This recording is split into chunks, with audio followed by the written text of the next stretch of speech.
nak cuci hati, buang ni daripada sifat-sifat kekotoran, bersih hati daripada sifat kotor, buat masuk hati ni, dalam hati ni sifat-sifat mahmudah pula.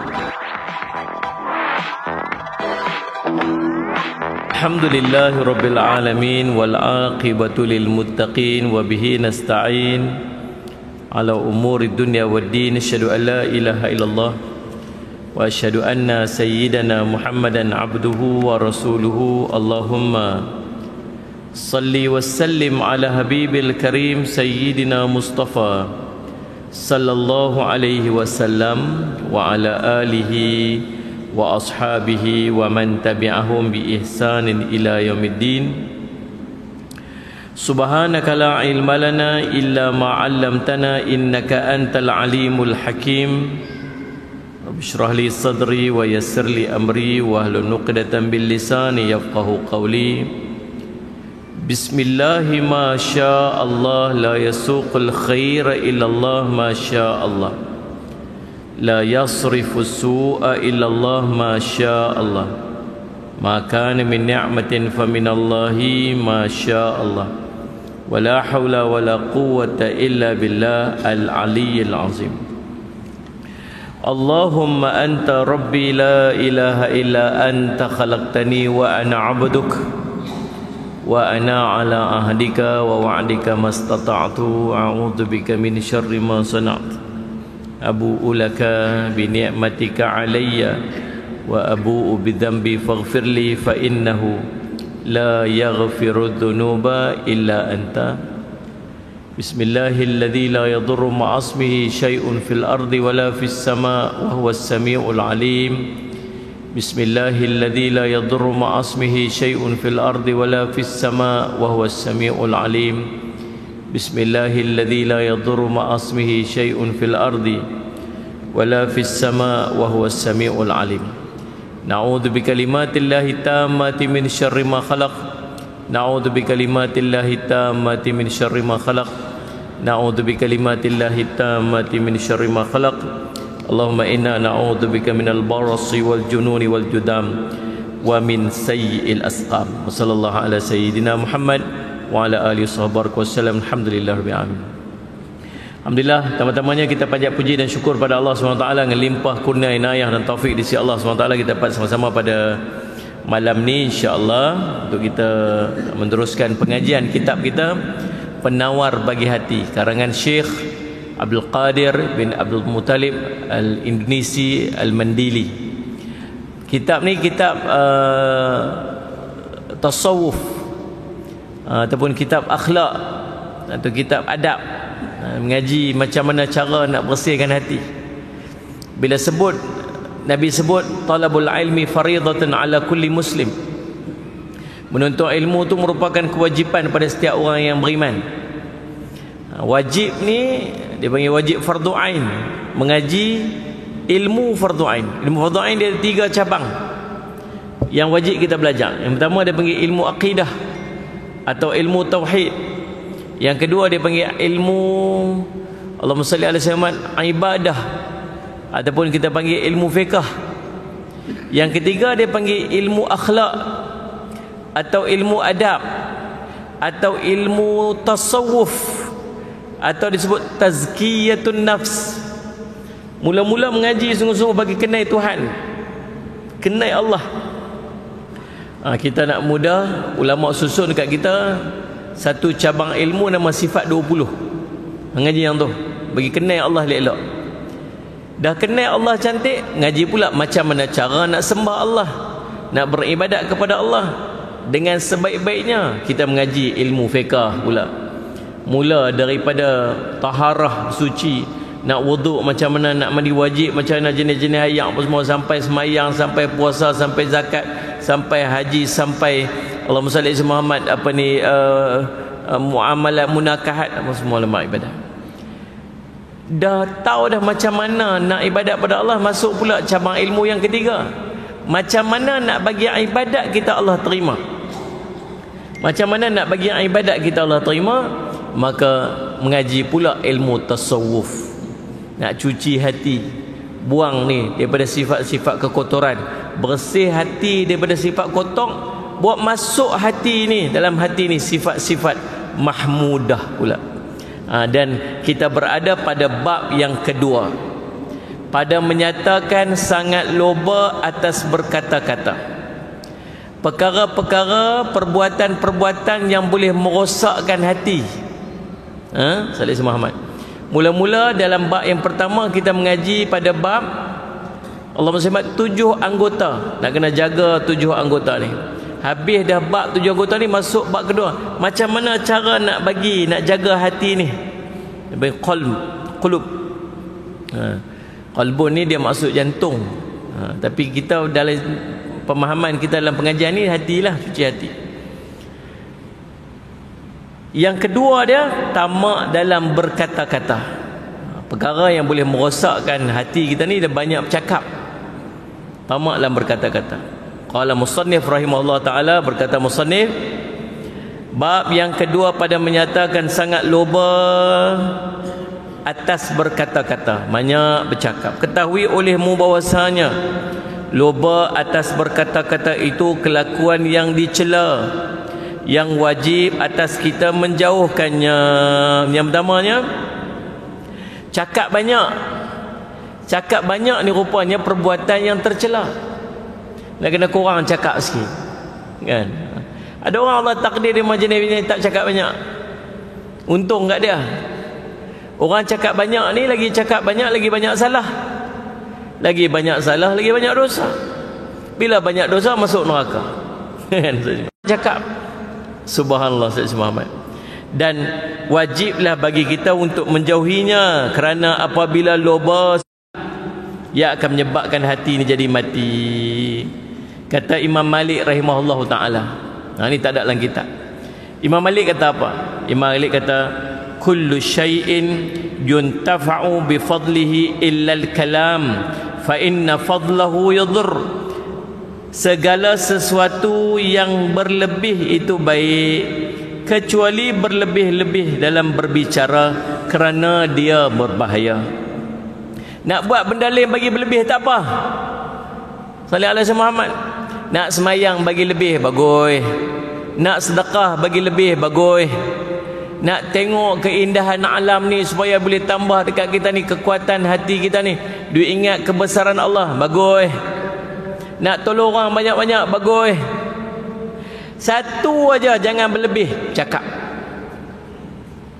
Tang bercakap jangan bagi lebih, kata Imam Malik rahimahullah ta'ala, sebab dia bahaya. Kata Abu Darda radhiyallahu anhu, dia berkata, la khaira fil hayati illa li ahadi rajulain munsittu wa'in au mutakallimun alim. Abu Darda kata apa? Tak ada kebaikan dalam kehidupan kecuali untuk 2 orang. Dalam hidup ni tak ada benda boleh jadi baik, salih ala Syekh Muhammad, dalam kehidupan ni kecuali untuk 2 orang ni. Yang pertama, orang yang diam, yang faham, atau orang yang bercakap, yang berilmu. Salih ala Syekh Muhammad. Faham, duduk diam sudah. Yang kedua, kalau nak bercakap juga, dia cakap bagi benda yang ada ilmu. Dia bercakap, cakap dia ilmu. Tuan-tuan, ambillah pengajaran sungguh-sungguh. Kita lah ni kurang cakap. Kita kurang bercakap, tapi kita banyak menulis. Betul tak tuan-tuan? Tuan-tuan pergilah panggil anak-anak kita pergi duduk kat meja makan, bawa pergi makan char kway teow kat Sungai Dua. Konon nak spend masa dengan anak-anak, mereka handphone seorang satu. Mereka tak bercakap dengan kita, kurang bercakap, tapi mereka banyak berkomunikasi dengan handphone. Kita pun sama. Ni di gadget ni tuan-tuan, dia mendekatkan yang jauh tapi menjauhkan yang dekat. Tu ya nah, media sosial ni mendekatkan yang jauh semua macam duduk dekat, cakap tak berhenti, tapi yang dekat dia jauh. Sedih tuan-tuan. Saya selalu duduk tengok orang pergi makan, kita banyak duduk makan kat restoran mana-mana singgah makan. Tengok satu meja 3-4 orang nak beranak, seorang handphone, seorang satu tak bercakap. Senyap, meja tu senyap ya. Tapi masing-masing dengan gadget masing-masing. Subhanallah, subhanallah. Tuan, hati-hati dalam nak beli. Saya nak pesan kat diri saya nak pesan kat tuan-tuan. Tuan-tuan duk ada kat depan saya, setiap orang ni. Tuan-tuan masing-masing pun ada media sosial tuan-tuan. Setiap yang tuan-tuan nak post, tuan-tuan tolong pastikan dia ilmu yang boleh sampai ke orang. Kalau benda yang tuan-tuan nak post tu tak ada manfaat, tuan-tuan tak payah post pun tak apa. Tak rugi sikit pun. Cerita kita makan laksa, tak payah post lah tuan-tuan. Tuan-tuan makan durian, tak post pun tak apa. Apa manfaat orang dapat tengok tuan makan durian? Apa manfaat dia? Kalau tuan-tuan post tu sagi dengan tujuan dia, orang tu sagi main makan durian tempat kita tu, dan akhirnya meniaga kawan yang kita beli durian ni tak boleh maju dengan kita post, tuan-tuan buat. Maksudnya ada manfaat. Faham tak faham tu? Maksud semua. Post ni pasal apa hang buh gambar durian ni? Ni aku nak abang ni kedai ni nak beli durian kat kawan ni jual murah ni, kawan aku meniaga ni. Tak apa, pasal ada manfaat. Tapi takat buh orang terliok tak payahlah. Nabi kata apa? Nabi kata kalau tuan-tuan masak buat kuah dia bagi lebih. Pasal apa? Musik ikut jiran sebelah, lagi dia terbau pi hantar dengan dia. Dia kan Muhammad. Maksudnya apa yang kita nak makan, kalau ada jiran kita terbau, dia teringin, tuan-tuan kena pi hantar dia. Kita pergi post benda tu kat dalam media sosial kita, ada orang teringin tapi dia tak mampu, menyebabkan kesedihan pada hati dia. Tak boleh tuan-tuan. Ada benda-benda kalau tuan-tuan rasa tak payah post, tak payah, tak ada manfaat, tak payah. Kalau tuan-tuan nak post ni, kata Abu Darda, kehidupan ni sallallahu alaihi wasallam Muhammad, Allahumma salli ala sayyidina Muhammad, tak ada kebaikan dalam kehidupan melainkan kepada dua orang ni. Yang pertama, dia faham dan dia diam dan faham. Yang keduanya, dia bercakap, tapi dia cakap ilmu. Kalau bercakap juga cakap, biar cakap kita ada manfaat. Lepas pada tuan-tuan nak post apa dekat dalam Facebook, nak post apa dekat media sosial, tuan-tuan nilai dulu yang tuan-tuan post tu ada manfaat tak, ada ilmu tak. Kalau ada ilmu tuan-tuan post. Kalau tuan-tuan rasa tak ada ilmu, tuan-tuan tak payah duk post. Faham tak? Berkata Abu Darda, berkata Sayyidina Ibn Abbas, berkata Sayyidina Anas bin Malik radhiyallahu anhu, Nabi SAW bersabda, la yastaqimu imanul abdi hatta yastaqimu qalbuh, wa la yastaqimu qalbuhu hatta yastaqima lisanuh, wa la yadkhulul jannah rajulun la ya'manu jaruhu bawa'iqahu.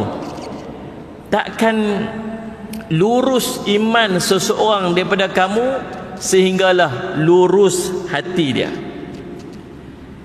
Takkan lurus hati seorang itu sehinggalah lurus lidah dia. Seorang tidak akan masuk syurga jika jirannya tidak selamat daripada kata-katanya, daripada kata-kata buruk dia. Hadis riwayat Imam Ahmad.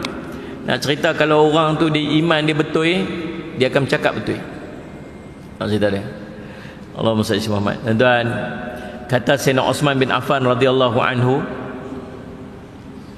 hammud dunya dhulmatun fi qalbi wa hammal akhiratu nurun fi qalbi.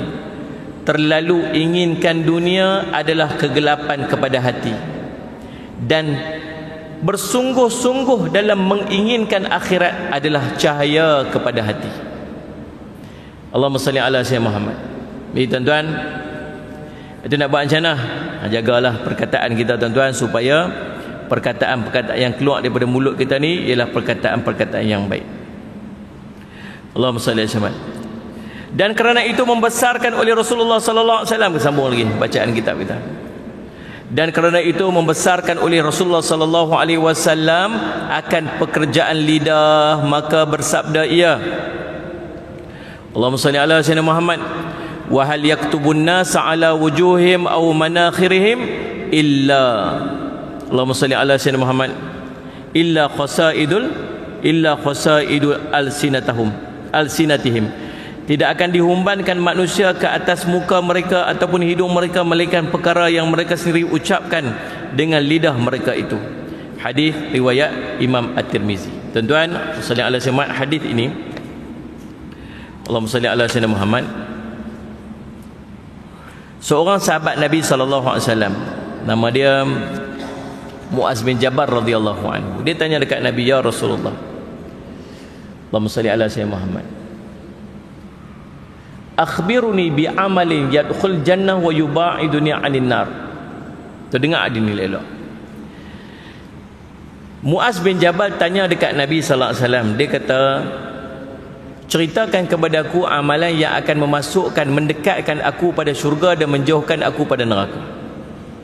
Dia tanya ni, tanya sungguh-sungguh, apa Rasulullah benda yang kalau saya buat, syurga jadi dekat dengan saya dan saya akan dijauhkan pada neraka? Kata Nabi SAW, laqad sa'alta an azim, benda yang kamu tanya ni besar sungguh wahai Muaz.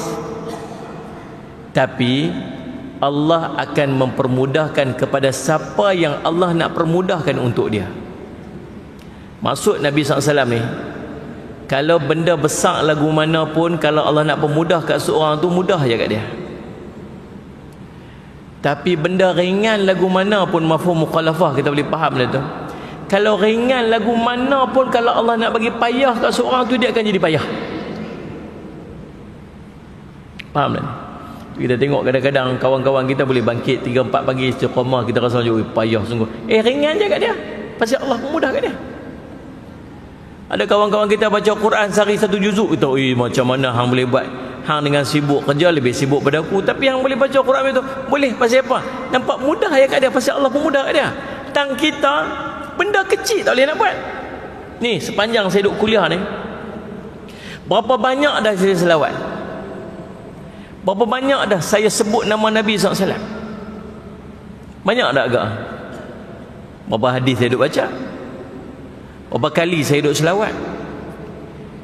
Tuan-tuan, berapa kali tuan-tuan sambut selawat saya, dan berapa kali tuan-tuan selawat bila saya sebut nama Nabi SAW.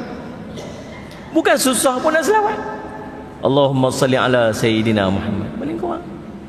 Ataupun sebut Nabi sallallahu alaihi wasallam, sebut sallallahu salam alaihi, bukan payah pun. Man salla alayya salata sallallahu bi asharan, siapa yang selawat padaku sekali, ya kata Nabi sallallahu alaihi wasallam, wahidan sallallahu bi asharan, maka Allah akan selawat kat dia 10 kali. Siapa selawat sekali kat Nabi? Allahumma salli ala Muhammad, Allah selawat kat dia 10 kali. Susah nak selawat? Senang nak selawat. Pasal apa kita payah dengan nak selawat? Nabi kata berat, susah, tapi Allah akan memudahkan kepada siapa yang Allah nak memudahkan kepada dia. Kadang-kadang kena muhasabah sikit. Pasal apa aku tak dapat? Pasal apa mudah kat dia? Pasal apa berat kat aku? Takut Allah duk bagi berat kat kita. Lalu Nabi SAW sambung. Nabi SAW kata apa? Nabi sebut tentang 5 rukun Islam. Itu asas dia. 5 rukun Islam. Kemudian Allahumma salli alaihi wasallam, Nabi SAW sebut, dah selesai Nabi kata 5 rukun Islam jadi asas nak seorang tu masuk syurga dan jauh neraka. Nabi SAW kata pula dekat dia, Nabi kata, Allahumma salli ala Sayyidina Muhammad, Allahumma salli alaihi Muhammad, mau tak aku idza adulluka ala abwabil khair, mau tak aku tunjuk pada kamu atas Sallallahu Muhammad pintu segala kebaikan. Apa maksud pintu segala kebaikan ni? Semua jenis kebaikan yang tuan-tuan nak ada belakang pintu ni. Tuan-tuan nak jadi orang baik, jadi orang soleh, nak murah rezeki, nak sihat tubuh badan, nak dapat keluarga yang baik, tuan-tuan sebut je senarai. Apa je senarai tuan-tuan nak lah hidup ni, semua ada belakang pintu ni. Tuan-tuan buka pintu ni, tuan-tuan akan dapat semua jenis kebaikan. Tuan-tuan nak tahu tak? Nabi kata siyamu junnah, puasa itu perisai. Nombor 1, puasa sunat. Ada 3 amalan Nabi sebut jadi pintu segala kebaikan. Yang pertama, puasa sunat, sebab dalam puasa wajib dalam rukun Islam tadi dah ada dah. Puasa sunat, belajarlah puasa sunat sebulan, ambil lah 3 hari. Contoh. Yang keduanya, as-sadaqatu tudfi'ul khati'ata kama tudfi'u ma'un nar. Sedekah itu akan memadam dosa sebagaimana api, sebagaimana air memadam api. Nombor dua, banyak sedekah. Nak pintu segala kebaikan, banyak sedekah. Yang ketiga, salatul rajul fi jawfil lail. Sembahyangnya seseorang itu pada sebahagian daripada malam dia. Ni selepas Nabi sebut tentang rukun Islam sebagai asas dan tapak untuk seorang tu masuk syurga dan jauh pada neraka, lepas tu Nabi suruh kita buat tiga benda ni. Banyak puasa sunat, banyak sedekah, banyak qiyamul lail. Kemudian Nabi SAW sebut tentang sallallahu alaihi Muhammad, tiang dia apa? Semayang. Puncak dia apa? Jihad. Dan kamu nak tahu tak apa kunci dia? Kunci dia, kunci pada semua benda tadi ni, yang nak masuk syurga, jauh pada neraka, pintu segala kebaikan, rukun Islam, semua benda kebaikan yang kamu buat tadi ni, kamu nak tahu tak apa kunci dia? Sahabat kata, bala Rasulullah, bahkan kami nak tahu. Nabi buat keluar lidah dia, Nabi pegang. Nabi kata apa? Jaga yang ni, jaga yang ni. Sahabat pun tanya, Allahumma salli ala Sayyidina Muhammad, demi ibu dan ayahku, salli ala Sayyidina Muhammad, dia kata. Nabi SAW kata, wahal yaktubun nasa ala wujuhim aw manakhirihim illa hasadil as'alsinatihim. Tidak ada seorang yang akan dihumbankan ke atas muka mereka ataupun hidung-hidung mereka, melainkan kerana sallallahu alaihi Muhammad, apa yang disebutkan dan dikatakan oleh lidah-lidah mereka. Maksud dia apa, tuan-tuan? Tuan-tuan boleh buat macam-macam kebaikan, tapi kebaikan yang tuan-tuan buat boleh dipadamkan oleh Allah hanya kerana satu perkataan yang keluar pada mulut tuan-tuan. Boleh buat macam-macam bentuk kebaikan, tapi kebaikan tak jadi nilai kalau ada satu perkataan yang keluar pada mulut kita yang menghilangkan pahala atau apa yang tuan-tuan buat. Bahkan boleh jadi dengan kalam yang keluar pada mulut tuan-tuan, pahala yang banyak yang tuan-tuan buat duduk dekat sisi timbangan kebaikan orang yang lain. Semua pasal apa? Pasal lidah. Hati-hati tuan-tuan. Sallallahu Muhammad. Waktu Nabi kata apa? Seorang itu, dia dilemparkan dalam neraka Jahannam. Dia terawang-awang dalam neraka Jahannam bainal masyriqi wal maghrib, daripada timur ke barat, duk terawang dalam neraka Jahannam hanya kerana satu perkataan yang keluar pada lidah dia. Hati-hatilah dengan lidah ni tuan-tuan. Subhanallah. Allahumma salli ala Sayyidina Muhammad. Allahumma salli ala Muhammad. Sambung. Dan sabdanya, man kana yu'minu billahi wal yawmil akhir falyaqul khairan aw liyasmut. Artinya, barang siapa membenarkan ia akan Allah Ta'ala dan akan hari kiamat, maka hendaklah berkata-kata ia dengan perkataan yang baik, atau hendaklah dia diam.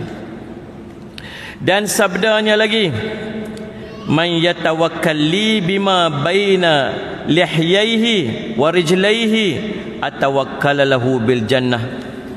Barang siapa yang menjaminkan ia bagiku akan barang yang di antara dua tulang dagunya dan dua kakinya, nescaya aku jamin baginya akan syurga. Allahumma salli ala Sayyidina Muhammad. Tuan-tuan, enggak. Allahumma salli ala Sayyidina Muhammad.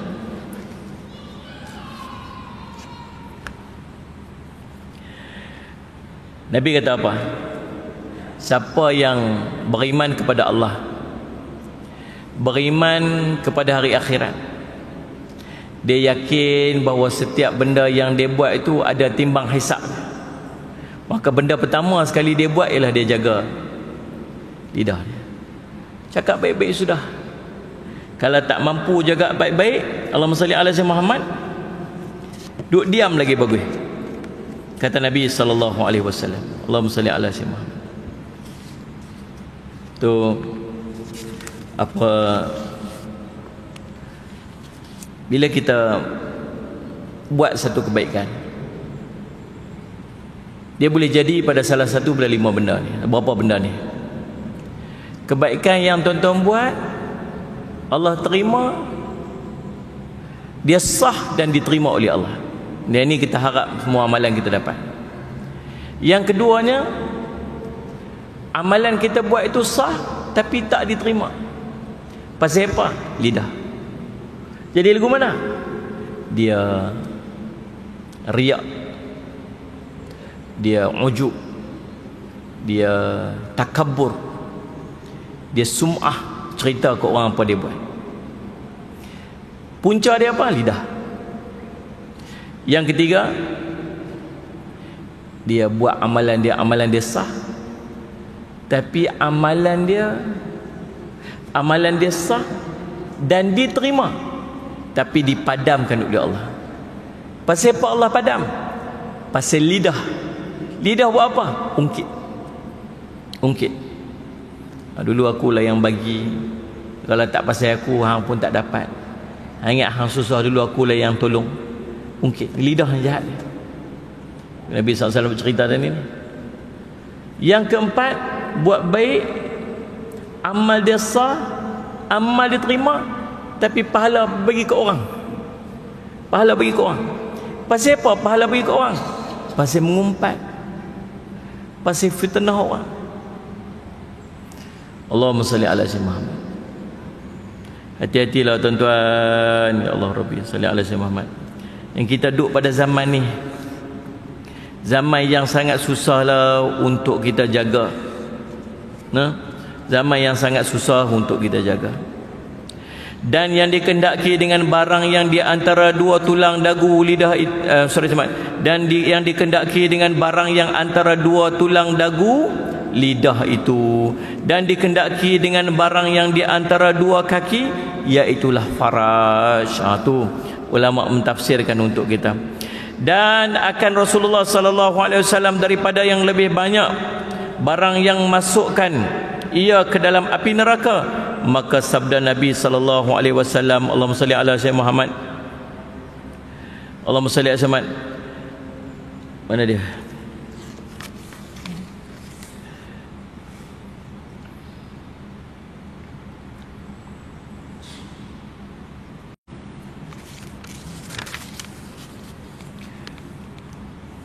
Maka sabda Nabi SAW, salli ala sayyidina, dua faraj. Dan sabda Nabi SAW, man kathura kalamuhu kathura saqtuhu, wa man kathura saqtuhu kathurat dunubuhu, wa man kathurat dunubuhu fannaru awla bih. Artinya, barang siapa banyak perkataannya, nescaya banyak olehnya tersalah, banyak tersalah olehnya. Dan barang siapa banyak tersalahnya, nescaya banyak dosanya. Dan barang siapa yang banyak dosanya, maka api neraka itu lebih utama dengan dia. Salli ala sayyidina tu Nabi SAW pesan dekat kita. Kita apa? Siapa banyak cakap, saya banyak salah. Siapa banyak salahnya, banyak dosa dia. Siapa banyak dosanya, maka api neraka lah yang lebih layak untuk dia. Allahumma salli ala sayyidina Muhammad. Allahumma salli ala sayyidina Muhammad.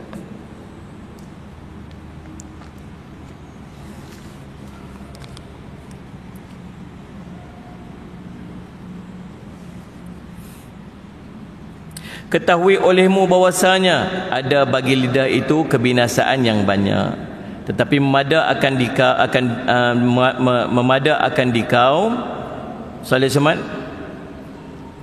kerana menolak akan semuanya oleh beramal dengan satu ayat daripada Al-Quran yang dimuliai, yaitu firman Allah Ta'ala, la khaira fi kathirin min najwahum illa man amara bisadaqatin aw ma'rufin. Al-ayah. Artinya, tiada ada kebajikan pada banyak daripada bisik-bisik mereka itu, melainkan mereka yang menyuruh ia dengan bersedekah atau kebajikan atau mendamaikan antara manusia. Makna ayat ini bahawa tiada engkau berkata pada barang yang tiada memberi manfaat akan dikau, dan engkau sallallahu alaihi Muhammad, simpankan akan perkataan engkau pada yang memberi faedah, maka ada padanya kelepasan daripada kebinasaan di dunia dan di akhirat. Dan dikehendaki dengan barang yang tiada memberi manfaat itu, iaitulah perkataan yang jikalau ditinggalkan dia, nescaya tiada luput dengan dia oleh pahala akhirat atau faedah dunia yang sangat dihajatkan. Dan barang siapa yang menyimpankan ia daripada perkataan atas yang memberi manfaat, nescaya sedikit oleh perkataannya, maka hendaklah engkau ketika engkau berkata-kata dengan barang yang tiada faedah akan bahwasanya jika menyebut engkau akan nama Allah Ta'ala ganti daripada perkataan yang tiada berfaedah itu, nescaya adalah ia untung dan sangat besar. Kerana zikrullah itu menyerupai ia akan sallallahu alaihi wasallam Muhammad sepotong emas, dan perkataan yang tiada berfaedah itu menyerupai dia akan sepotong daripada tanah yang keras. Maka betapa suka orang yang berakal sallallahu alaihi wasallam Muhammad meninggalkan ketul emas dan mengambil ia akan ketul tanah yang keras. Ini jika perkataan itu tiada ada padanya dosa. Maka jikalau ada padanya dosa, nescaya telah rugi ia dengan sebab meninggalkan emas dan mengambil akan gantinya akan sepotong api, dan demikian itu rugi ia sangat besar. Tuan-tuan, dia bagi gambaran dekat kita pengarang kitab ni. Dia kata apa? Allahumma salli ala sayyidina Muhammad.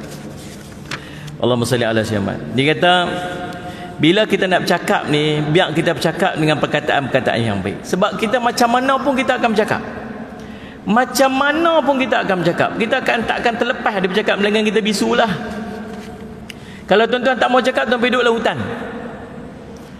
Duduk dalam hutan, akhirnya cakap juga. Cakap dengan pokok ke, cakap dengan kera ke, cakap. Macam mana pun kita akan bercakap. Dan kita tak ada pilihan, melainkan kita akan bercakap.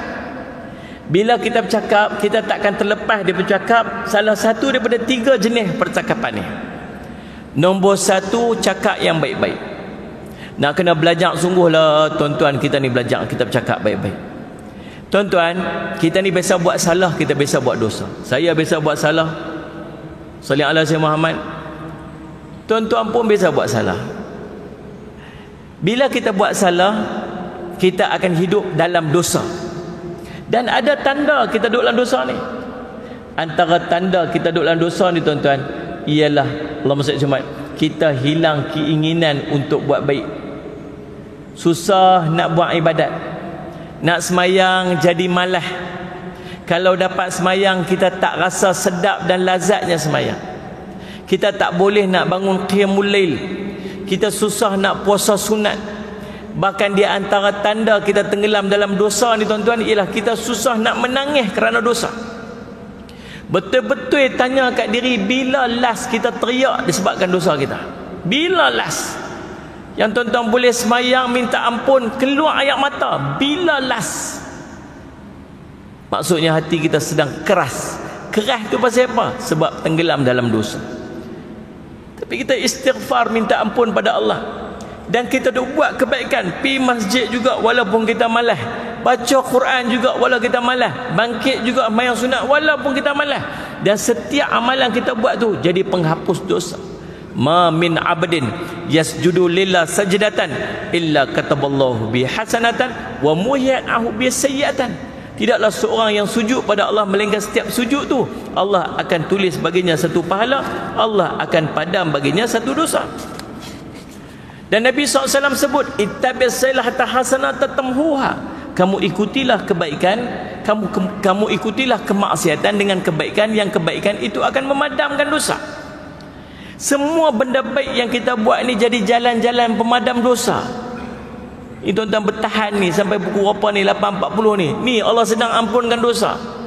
Tuan-tuan duduk dalam majlis ilmu ni malaikat duk mohon keampunan untuk dosa-dosa yang pernah kita buat. Keluar lagi daripada majlis ilmu ni berguguran dosa macam baby baru lahir. Dan ada tandanya bila Allah ampun dosa. Apa tanda dia?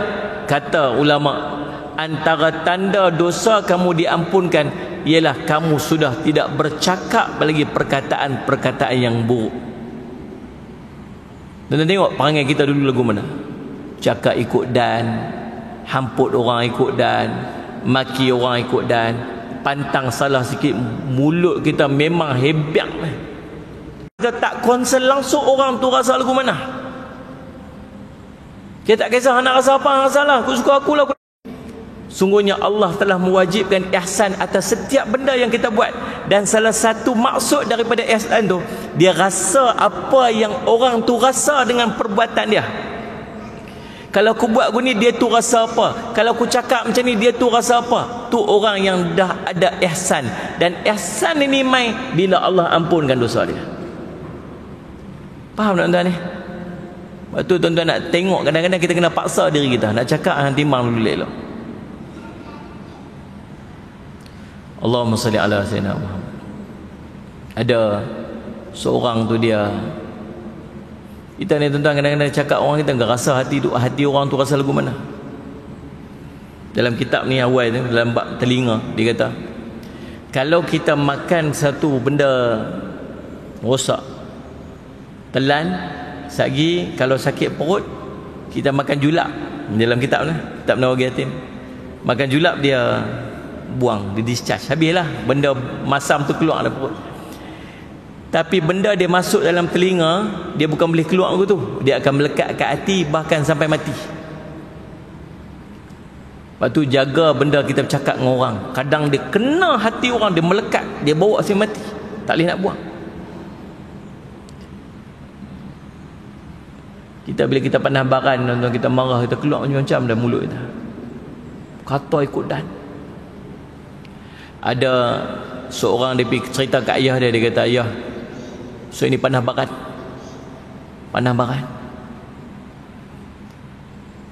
marah tak boleh kontrol.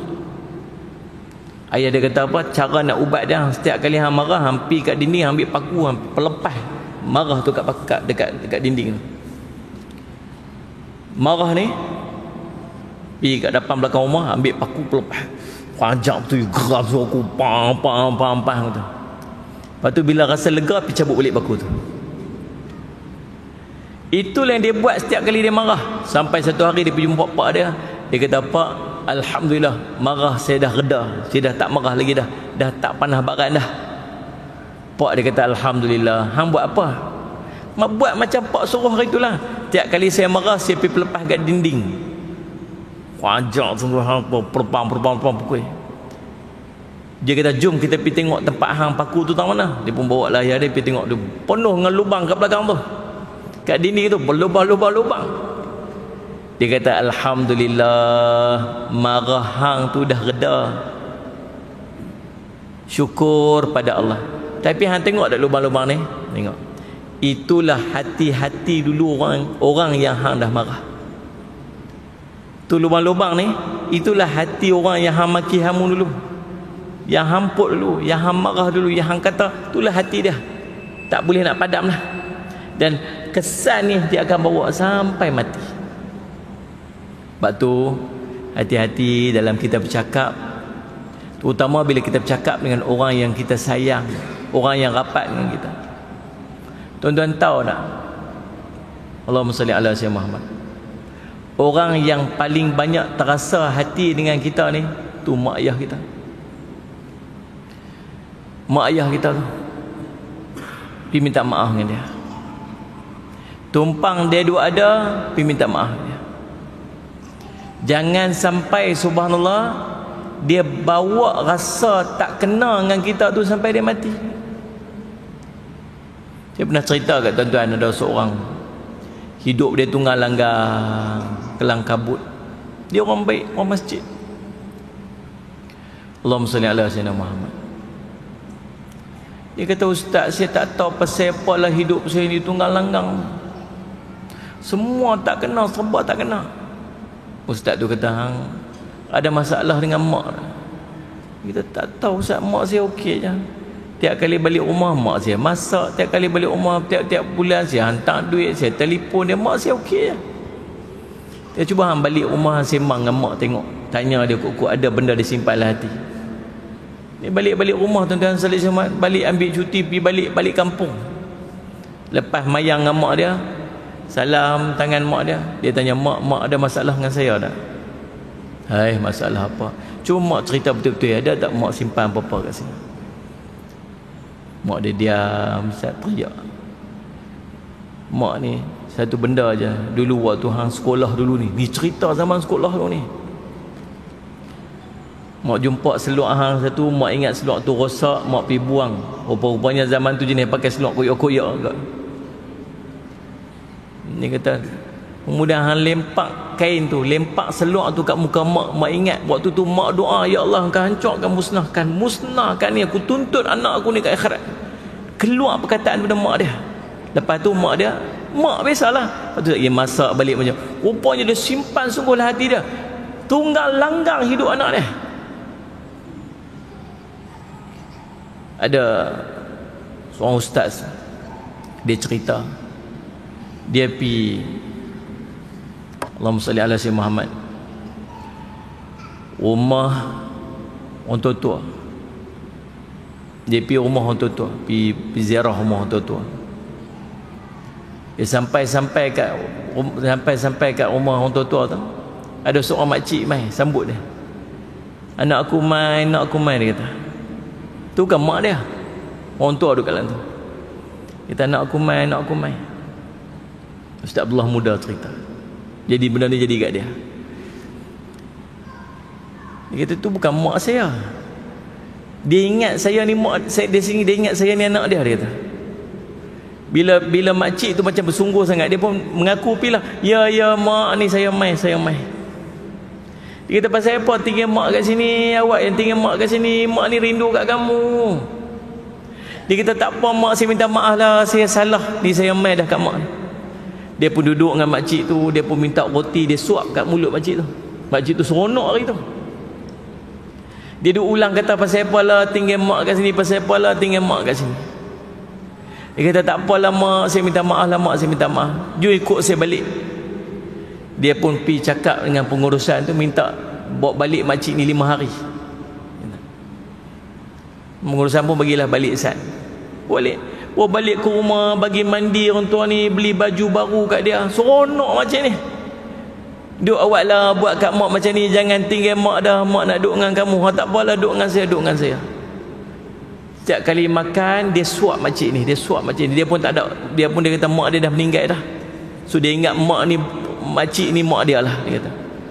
So setiap kali makan dia suap, lepas makan semayang dia jadi imam.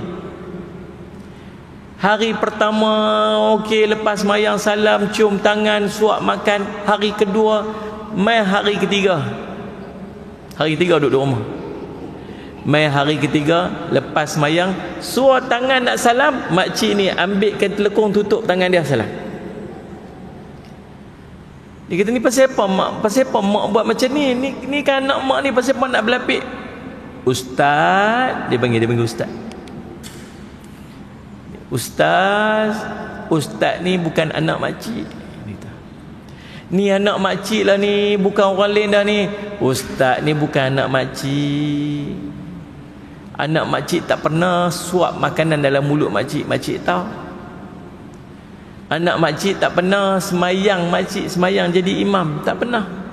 Ustaz mengakulah, ustaz bukan anak makcik.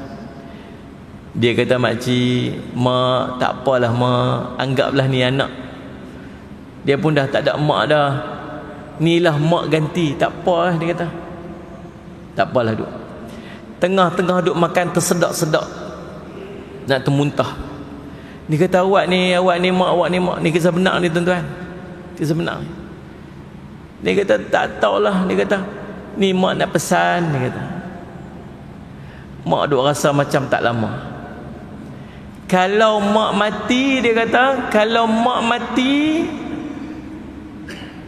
tolong jangan bagi tahu kat siapa pun anak-anak mak tu. Mak tak redha kat depa. Tu dia tuan-tuan. Anak 4 orang. Semua hebat-hebat. Dia kenal setiap orang tu. Mak tak redha. Jangan bagi tahu kat depa kata mak dah mati. Kalau depa tahu kata mak mati, jangan bagi depa mai, jangan Allah SWT bagi depa mai ziarah. Jangan begitu. Jangan bagi tahu dekat mana kubur mak. Jangan. Kalau depa tahu dekat mana, kalau depa tahu mak mati dan tahu kubur mak kat mana, ustaz, jangan bagi depa mai ziarah mak. Mak tak redha kat depa. Bawa makcik ni tuan-tuan pergi dekat Allahumma salli alaihi Muhammad, pergi dekat hospital. Sampai makcik ni meninggal atas pangkuan ni dalam keadaan dia tak redha kat anak-anak dia. Jagalah tuan-tuan, kadang-kadang kita duk bercakap benda-benda dengan mak-mak tak redha. Orang yang paling banyak terasa hati dengan kita ni tuan-tuan ni mak ayah kita. Allahumma salli alaihi Muhammad. Ada seorang tu dia pergi tinggal mak dia dekat rumah jaga. Semenjak tinggal tak pergi ziarah-ziarah, tak pergi tengok dah. Bertahun tinggal tu. Saya kenal seorang tuan-tuan, ayah dia kan meninggal kat tu. Sedih tuan-tuan. Berapa tahun tinggal kat mak ayah nama dia ingat. Satu hari salah seorang anak dia telefon dekat jabat, beritahu kata petang ni kami nak pergi ambil mak buka puasa. Ni pun kisah betul ni. Petang ni kami nak pergi ambil mak buka puasa. Dah bertahun tak jumpa. Orang tua ni seronok lah. Esok nak pergi ambil. Bukan petang ni, esok kami nak pergi ambil mak, nak pergi buka puasa. Tolong siap. Yang pengurusan ni pun seronok lebih abang makcik ni. Esok ni anak makcik nak mai. Nak bawa pergi buka puasa. Seronok orang tua ni. Tuan-tuan tahu dia bersiap bila? Lepas subuh. Lepas subuh tu siap dah. Tahu tunggu mana? Tunggu di luar. Makcik depa nak mai sekali lepas asak lagi baru nak mai ni. Tak apalah, biar makcik tunggu hutang ni. Sekali takut lambat, sekali nyusah depa. Tak mau bagi susah anak. Tunggu lepas subuh, tunggu kat luar lah. Masuklah dulu hangat kat luar tu. Tak apa, mak nak duduk kat makcik duduk kat luar ni. Saya takut lambat sekali. Sampai waktu zuhur, sampai waktu asar. Tuan-tuan, sampai maghrib. Anak yang janji nak mai tak mai. Makcik tu duduk kat luar. Tunggu kat luar. Makcik, masuklah ni. Kita nak buka puasa. Tak mau saya anak saya mai. Depa pujuk masuk tak masuk. Tak makan, tak buka puasa. Tunggu kat luar. Sampai isyak. Tak mai. Sampai isyak tuan-tuan. Makcik ni masuk senyap ni. Senyap. Sepatah tak cakap masuk. Terus masuk bilik, baring tidur. Tuan-tuan tahu apa jadi? Depa pergi kejut lepas tu makcik tu dah meninggal. Doktor kata dia depres sangat, dia tertekan sangat, tak tahulah apa jadi kat dia. Meninggal tuan. Tuan-tuan boleh bayang dia meninggal macam mana? Anak-anak tu confirm anak derhaka. Tapi minta maaf lagu mana? Tuan-tuan ada masalah dengan siapa, tuan-tuan salah cakap dengan siapa, tuan-tuan tengking siapa, tuan-tuan angkat suara kat siapa, tuan-tuan hina siapa-siapa, pergi selesai kat dia siap-siap sebelum dia mati.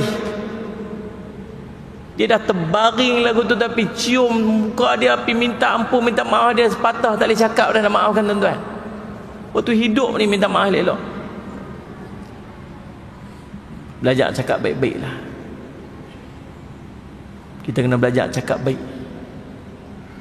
Biar orang panggil kita dengan panggilan yang baik. Dan kita buktikan yang Allah dah ampunkan dosa kita dulu ni dengan perkataan-perkataan kita yang baik. Wah, hang lah ni dah tak mampu sangat dah lah. Alhamdulillah, mudah-mudahan dia jadi jalan pengampunan dosa aku. Tapi kalau duk merapu, merepek, duk maki hamun orang lagi, cakap tak fikir hati orang, takut-takut kita duk masih tenggelam dalam dosa lagi. Yang pengarang kitab kata apa? 3 je. Nombor 1, cakap baik. Kita bercakap benda baik ni macam pegang ketua imah, macam dapat ketua imah. Tapi kalau kita cakap yang sia-sia, kata pengarang kita ni, cakap sia-sia macam ketui mah yang duduk ada kat tangan tu, pi tolak kat tepi, tak mau ketui mah ni, pi ambil ketui tanah yang tak ada nilai. Kalau real di antara ketui mah dengan ketui tanah, tuan-tuan sanggup tak tolak ketui mah dan ambil ketui tanah tu? Tak sanggup. Tapi tu yang kita duk buat, sebab kita mesti bercakap. Mana cakap yang baik, cakap benda sesa. Merapu, merepek dalam grup WhatsApp tu, kita lah merepek paling kuat sekali. Hantar benda tak ada faedah, share benda yang bukan-bukan, merepek, merapu, tak ada faedah orang baca. Macam ambil ketui tanah, buang ketui mah. Lebih dahsyat kata dia, ketui tanah pun tak tepi, ketui mah pun tak tepi, pi ambil ketui bara api pasal duk cakap benda maksiat, benda dosa. Tuan-tuan tak tapih lah apa yang nak kita cakap, insya-Allah. Maka setengah daripada segala perkataan yang memberi manfaat itu menceritakan segala pekerjaan dan kelakuan salih ala semat perniagaan dan perusahaan. Inilah setengah daripada barang yang banyak manusia berkata-kata. Wallahu alam. Tuan-tuan, lipat yang ke-28 tu, lipat tang maka tu, nampak tak? Lipat tuan, lagi senang kita. Tidak ada halangan. Allahumma salli ala sayyidina Muhammad. Saya akan berlepas untuk melaksanakan ibadat haji pada 20 hari bulan ni. 20 bulan ni saya akan berlepas untuk melaksanakan ibadat haji. Tuan-tuan doa-doalah supaya Allah berikan kesihatan, kebaikan, kesejahteraan, dijauhkan daripada musibah, bala bencana, ujian dan penyakit, dan dikurniakan oleh Allah haji yang mabrur, insya-Allah. Amin amin rabbal alamin. Minta ampun, minta maaf salah silap. Aqul qouli hadza wa astaghfirullah li wa lakum. Wassalamualaikum warahmatullahi wabarakatuh. Bismillahirrahmanirrahim. Alhamdulillah bi'amin wassalatu wassalamu ala rasulil amin sayyidina Muhammadin wa ala alihi washabihi ajma'in. Allahumma faqihna fid din wa 'allimna ta'wil waj'alna min ibadikas salihin wahdinas siratal mustaqim. Allahumma arina haqqa haqqan warzuqna ittiba'ah wa arina batila batilan warzuqna ijtinabah. Wa sallallahu ala sayyidina Muhammad wa ala alihi wasallam. Alhamdulillah rabbil alamin.